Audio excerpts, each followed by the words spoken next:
warahmatullahi wabarakatuh. Gri, lama banget sih lu, Gri. Kemana aja lu? Sehari, hampir 2 hari baru nongol ini. Duh, pusing aing. Kenapa, Gri? Pusing lu? Udah deket nih mau ketemu Pak Jokowi, mau ke Solo malah pusing lu. Kemana aja lu? Video lu nih udah hampir 2 hari nih belum nongol. Gua tungguin, gak nongol.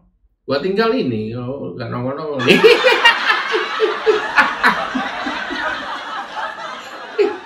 Ingat apa yang saya sampaikan ini tadi barusan? Itulah narasi imajiner. Ya. Di video ini nanti saya akan bawakan full narasi imajiner. Tentang apa, Gre? Ya tentang apa lagi? Kalau enggak kunjungan Prabowo ke Megawati, ke rumah Megawati Tuku Umar kemarin malam, ya, yang membuat heboh jagat maya. Ya kan biasa, Gre. Mungkin kan sukanya nasi goreng, nyicipin nasi goreng. Atau nanyain Megawati, wah.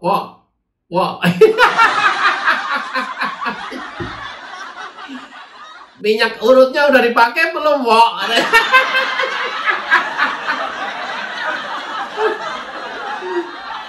Di samping itu, Pak Prabowo juga nengok anggrek bulannya sudah layu apa belum? Kak. Anggrek bulan yang dari gue udah layu belum, Kak?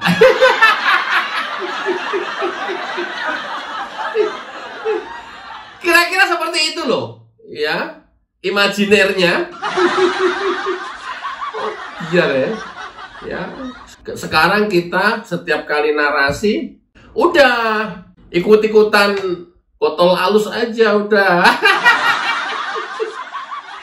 Orang ternyata yang dibangun kan imajiner, ya, kebohongan,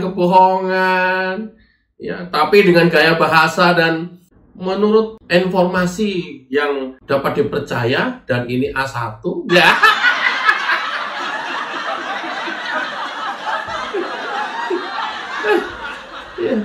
Ya, geger kunjungan Prabowo Subianto ke rumah kediaman Megawati di Tuku Umar membuat banyak spekulasi yang berkembang di jagat maya. Spekulasinya ada 2, karena begitu selesai indikasi pertemuan, yang di situ terlihat ada Ahmad Muzani, ada Mayor Teddy, dan ada Dasko. Kemudian ada juga mobil mau.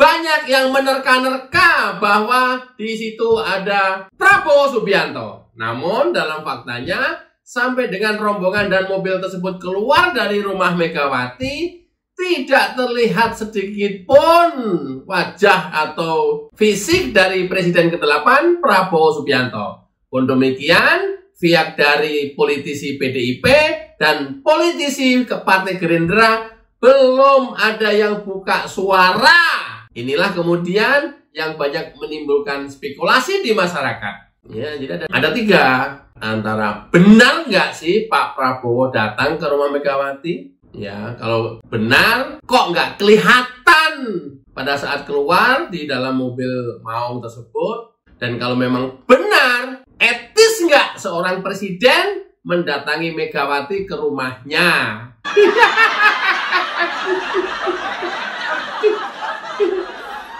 Ya, ini selalu ada 2 sudut pandang, antara yang pro dan kontra, antara yang setuju dengan yang nggak setuju. Apa itu? Ya, yang setuju Prabowo seandainya benar ada di kejadian peristiwa kemarin malam itu, ada di sana Pak Prabowo, berarti kalau benar Pak Prabowo mengunjungi Megawati adalah etika tertinggi, sopan santun tertinggi, dan rendah hatinya seorang Presiden ke-8 Prabowo Subianto ikhlas rela mengunjungi Megawati ke rumahnya. Artinya ya seorang yang penyabar, rendah hati, mengunjungi seorang yang mempunyai sifat dan karakter sombong.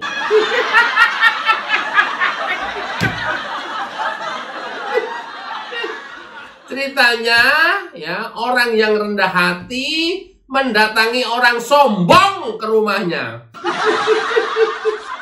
Biar ya, gua pakai sudut pandang yang ini, ya, beda dengan yang lain.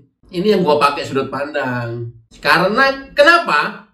Karena basernya PDIP si Rudi Kemelinti, ya, dia bilang ini yang kepanasan adalah Jokowi. Selama ini sebenarnya sudah sering akan diadakan pertemuan dan tidak terjadi masalah apapun antara Megawati dengan Prabowo. Namun ada penghalangnya Jokowi. Selalu Jokowi yang membuat penghalang. Dan kali ini Prabowo sudah tidak lagi manut dan nurut perintah arahan Jokowi. Ya, Prabowo sudah mandiri dan bertindak sendiri, datang ke rumah Megawati. Kondisi inilah yang kemudian menyebabkan Jokowi kepanasan, katanya.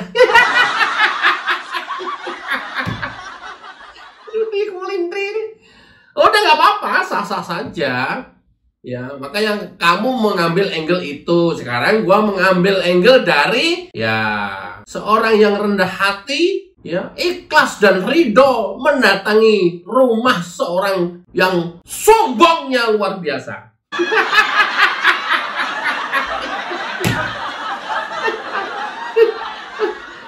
Tuh, gue ngambil angle-nya dari sudut itu.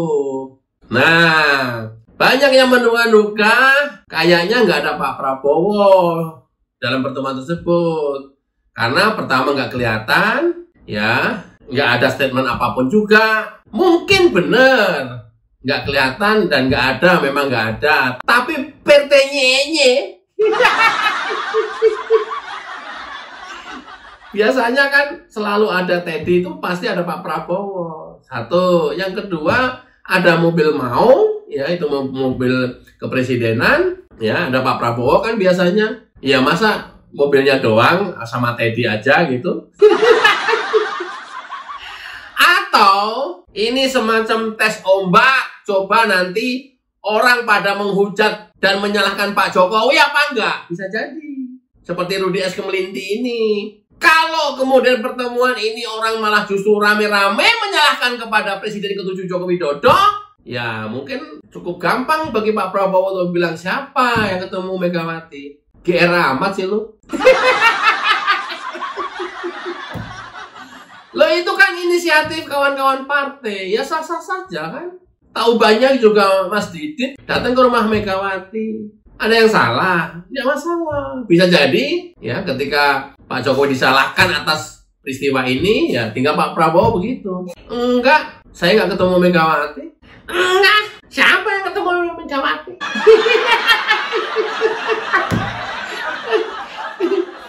Atau kalau kemudian suasananya menjadi dingin dan orang juga tidak menyalahkan ke Presiden ke-7 Joko Widodo, mungkin bisa jadi Pak Prabowo, oh iya benar, kami kemarin melalui Mas Didit sudah komunikasi dengan Pak Jokowi, komunikasi dengan Pak SBY, komunikasi dengan Bu Mega. Kemarin kami ketemu dengan Bu Mega untuk silaturahim. Ya, bisa jadi begitu. Kalau suasananya menjadi teduh. Tapi bagi PDIP mana ada teduh? Yang ada juga manas-manasin terus. Saya cari yang di basernya PDIP yang lain, belum ada yang bahas masalah ini. Baru Rudi Kemelinti yang bahas masalah ini dan menyalahkan Jokowi. Luar biasa kan? Pak Jokowi nggak ngapa-ngapain. Pak Jokowi diem saja. Tapi si Rudi moncongnya kayak nggak bisa dikontrol, luar biasa ngawurnya. Malah membawa Pak Jokowi berkuasa selama 10 tahun, membawa dampak jelek terhadap Indonesia. Luar biasa kan? Rudi Kemelinti ini.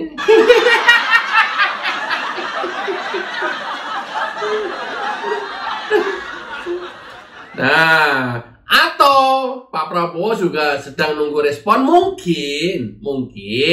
Loh, ini presiden kok kayak nggak ada wibawanya loh. masa datang ke rumah Megawati? Yang bener aja. Pasti banyak yang ngomong begitu.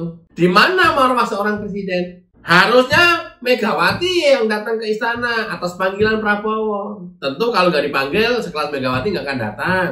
Ya nggak apa-apa dipanggil. Megawati datang ke istana atas panggilan Presiden Republik Indonesia ke-8 Prabowo Subianto. Judulnya begitu.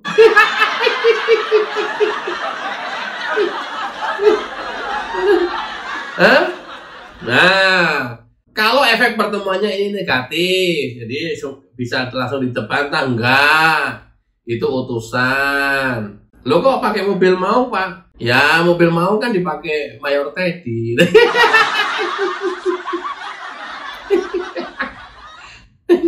Ya, atau I don't know, namanya juga strategi politik, menunggu lebih duluan PDIP yang memberikan keterangan pers. Padahal PDIP menunggu Gerindra lebih duluan mengadakan konferensi pers. Lucu. Jadi saling tunggu-tungguan, nggak apa-apa. Ya, imajiner saya, menurut informasi yang saya dapat, dan informasi ini akurat, A1 dari lingkaran istana. Saya agree. Wah, ini masalah kode etik. Narasumber harus disembunyikan dan beliau tidak berkenan untuk disebutkan namanya. Tapi benar, itu valid. A1. Nggak kayak botol halus. Ya persis yang dilakukan oleh botol halus. Apa informasi? Informasinya adalah Pak Prabowo melalui utusannya mendatangi rumah Megawati Soekarno Putri. Memang ini semacam tes ombak. Coba respon masyarakat seperti apa. Oh, jadi Bapak belum kemana-mana? Belum. Nah, itu menurut informasi yang kami dapatkan. Sementara di sumber lain, kami mendapatkan informasi dari orang terdekatnya Megawati. Ini narasi imajiner ya. Ini yang tadi sama.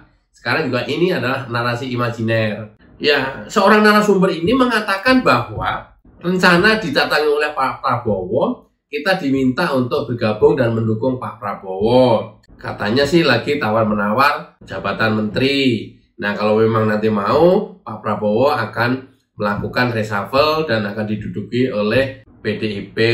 Kayak begitu informasinya. Iya. Serius. A1. Versi siapa? Versi botol halus.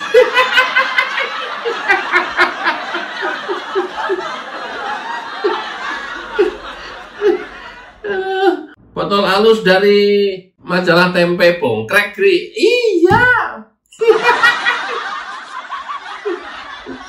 Iya sih, Gri. Gaya-gayanya itu orang-orang yang seringkali berimajiner itu seperti itu. Kan dari Tempe Gembus bukan? Iya. Iya. Tempe Gembus kan kalau ngemas berita kan begitu. Dan ini lebih valid lagi, ya kebetulan itu orang yang saya kenal banget, kenal dekat, bahkan dia sangat sering sekali menjadi penghubung antara istana dengan Megawati. Dia orang dekatnya siapa? Ya orang dekatnya Megawati, sekaligus orang dekatnya istana, dan sekaligus orang dekatnya Jokowi. Oh, terus apa katanya? Nah, mereka menyampaikan kepada saya bahwa akibat pertemuan ini, terus terang Jokowi kepanasan.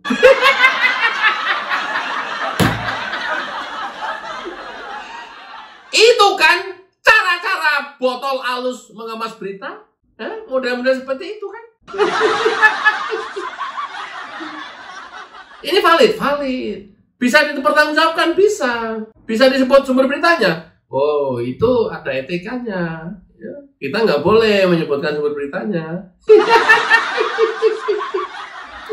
Itu kan, majalah Tempe Bongkrek. Ya, narasi-narasi imajiner seperti itu. Sekarang saya akan memulai dengan narasi-narasi imajiner. Kenapa? Ya mungkin laku keras, ya padahal itu imajiner.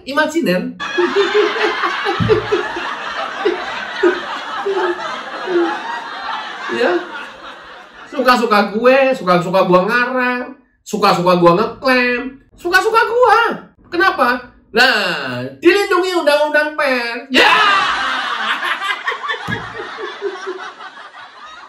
Oh, berbalik di undang-undang pers, berbalik di kebebasan pers. Iya.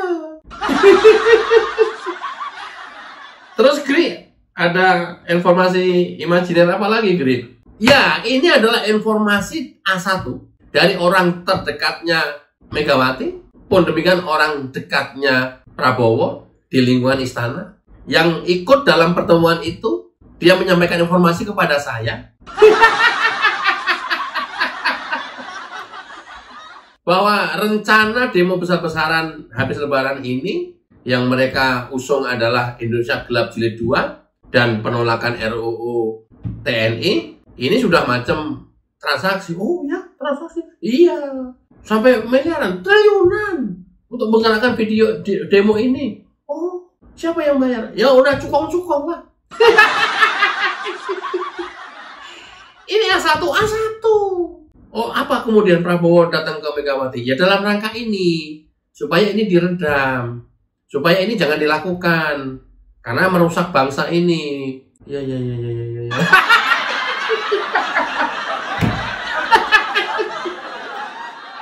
Demo itu yang dalangin PDIP, Gri. Menurut informasi yang saya terima, orang yang dekat sekali dengan elit-elit PDIP, dia bercerita kepada saya bahwa demo-demo kemarin itu terus terang ya PDIP yang menggerakkan. PDIP yang kemudian mengorkestrasi, yang mendorong terus supaya ini loh. Tapi kan PDIP yang mengesahkan RUU TNI, Gri. Ya, caranya harus begitu. Ini menurut saya permainan politik yang cantik sekali. Dia yang mengesahkan, ya karena dapat penolakan dari masyarakat. Kemudian diam-diam juga dia yang menggerakkan demo itu. Kok begitu, Gri? Iya. Targetnya apa? Menurut informasi A1, ini valid dan bisa dipercaya. Ya, tidak lama lagi targetnya adalah Prabowo jatuh di tengah jalan. Loh, kalau Prabowo jatuh di tengah jalan, otomatis makanya untuk Gibran dong. Ya, secara konstitusi seperti itu. Tapi nanti demo kita akan lanjutkan terus-menerus. Sampai dua-duanya jatuh. Serius loh? Ini A1? Oh, A1. Dari mana sumbernya? Ini dari sumber orang yang patut untuk dipercaya dan di lingkaran terdekatnya PDIP. Dan dia selalu ada di sana. Tapi awas ya, jangan sampai dikasih tahu ke siapa-siapa. Model-model seperti itu kan, majalah Tempe Bosok mengemas berita, kan gue bisa juga nih mengemas berita seperti itu. Inilah narasi-narasi imajiner. Ayo, gimana kalau gitu? Hah? Gri, orang-orang yang ada di balik demo-demo mahasiswa ini siapa, Gri? Ya, menurut informasi yang saya dapat, valid, Gri, valid. A1, Gri, A1. Kok kamu dapat aja ya, Gri ya? Lah, cuma ngawur doang, masa nggak dapat sih?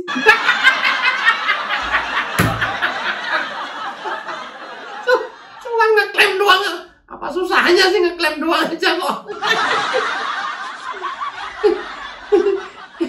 Ya, ketika terjadi pertemuan di beberapa titik, di beberapa tempat, bahkan di beberapa hotel bintang 5 yang ada di Jakarta ini, salah satu peserta dari rapat-rapat yang di hotel itu mengatakan kepada saya bahwa dia bocorin. Iya, namanya juga botol halus.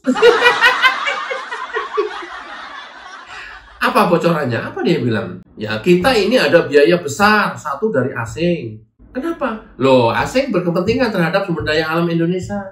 Yang era Jokowi udah nggak bisa ngapa-ngapain, era Prabowo diteruskan program itu, termasuk hilirisasi. Ya, target kita adalah hilirisasi stop. Ya, kemudian bisa lagi diekspor dalam bentuk mentah atau konsentrat. Kemudian asing bisa menguasai lagi sumber daya alam yang ada di Indonesia. Oh, targetnya itu iya. Makanya berapa triliun pun disiapkan untuk demo-demo ini. Kri, serius Kri, serius. Loh, kamu kok dapat aja sih Kri? Nah iya, ini kan namanya narasi imajiner.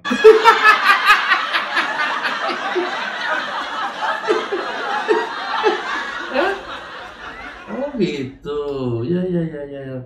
Terus siapa lagi yang gerakin ini? Nah, termasuk yang gerakin ini adalah orang-orang yang kemarin kalah pilpres, ya, kubu yang berlawanan dengan Prabowo Subianto dan sampai hari ini masih belum bisa move on.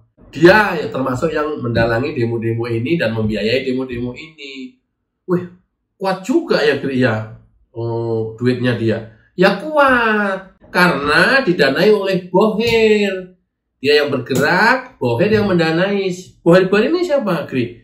Ya, orang-orang yang bisnisnya terganggu atas kebijakan Jokowi dan sekarang berlanjut ke Prabowo. Dan orang-orang atau para pejabat, para politisi yang terancam hidupnya di era Prabowo ini karena ketegasan Prabowo mau memberantas habis para koruptor di Indonesia. Oh, A1, Gri, A1. Kapan B2-nya sih, Gri?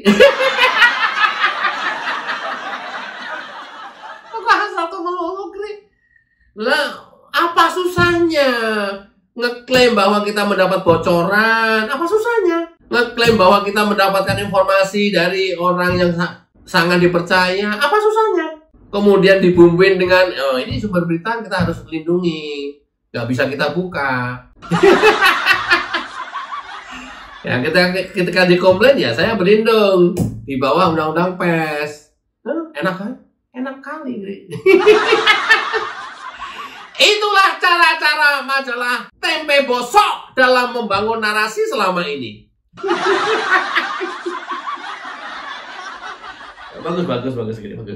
Kembali lagi Kri, aduh, ini jadi ada pertemuan apa enggak antara Prabowo dengan Megawati? Gimana sih ente? Udah dibahas panjang lebar juga lu masih nanya.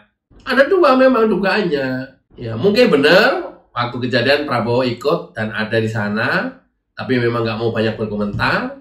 Atau mungkin nggak ikut, ya cuma utusannya aja, dan ya untuk memancing supaya kelihatan Prabowo hadir memakai mobil putih. Dan mudah-mudahan ini baru penjajakan untuk mengadakan pertemuan berikutnya. Tapi menurut saya, mau pertemuan nggak mau pertemuan, nggak penting amat. Udah nggak terlalu penting. Justru kalau bisa ditinggalkan. Nah pertanyaannya, pertanyaannya. Ada lagi nih berita yang mengejutkan. Ada Gri? Ada. Valid Gri? Valid. Ini dari orang terdekat, orang kepercayaannya Bu Mega, bahwa dia mengatakan kepada saya kalau nanti Hasto dibebaskan atau divonis bebas, ya PDIP akan dukung Prabowo. Tapi kalau enggak, ya kita juga nggak mau dukung Prabowo. Gri, kamu jangan hoax. Ini adalah sumber berita yang sangat dipercaya. Siapa Gri? Ya, kita harus melindungi sumber berita. Orang kepercayaan dan ini sifatnya A1. Serius Gri? Serius. Dalam narasi imajiner gue.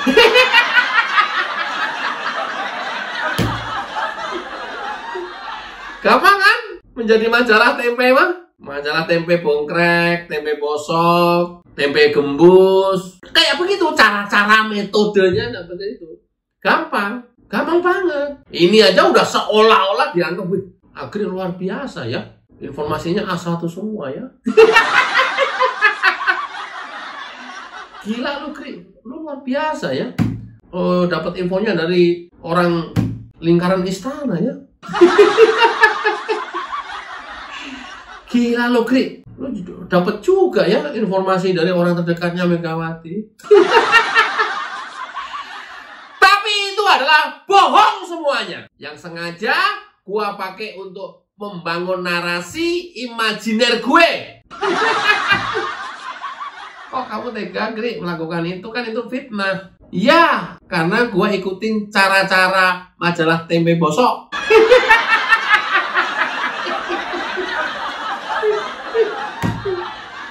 Gri, awas hati-hati. Nanti kalau kamu dikirim kepala bebek loh, Gri. Wah, paling suka kalau makan bebek itu justru kepalanya. Kepala bebek itu enak banget, ya Allah. Enak kan?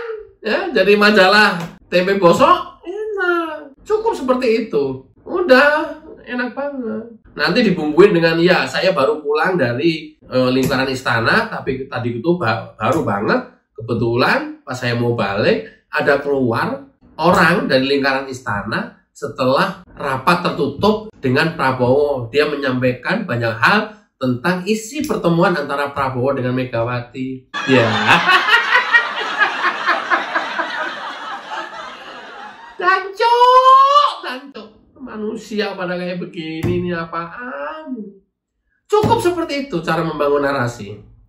Gua ajarin nih, ya. Kemudian dibalut dengan, ya itu imajiner. Oke teman-teman, bahwa terjadi pertemuan diisukan antara diduga Prabowo dengan Megawati malam kemarin, itu yang terjadi. Adapun karena nggak kelihatan benar Prabowo bertemu dengan Megawati apa tidak, wallahu a'lam bishawab, karena tidak terlihat. Dan kalaupun memang benar Prabowo ketemu Megawati, kok ya disayangkan seorang presiden mendatangi Megawati ke rumahnya, kenapa nggak dipanggil, ya. Nah, selebihnya dalam video ini tadi itu adalah narasi imajiner gue. Mudah-mudahan bermanfaat. Wassalamualaikum warahmatullahi wabarakatuh. Cayo.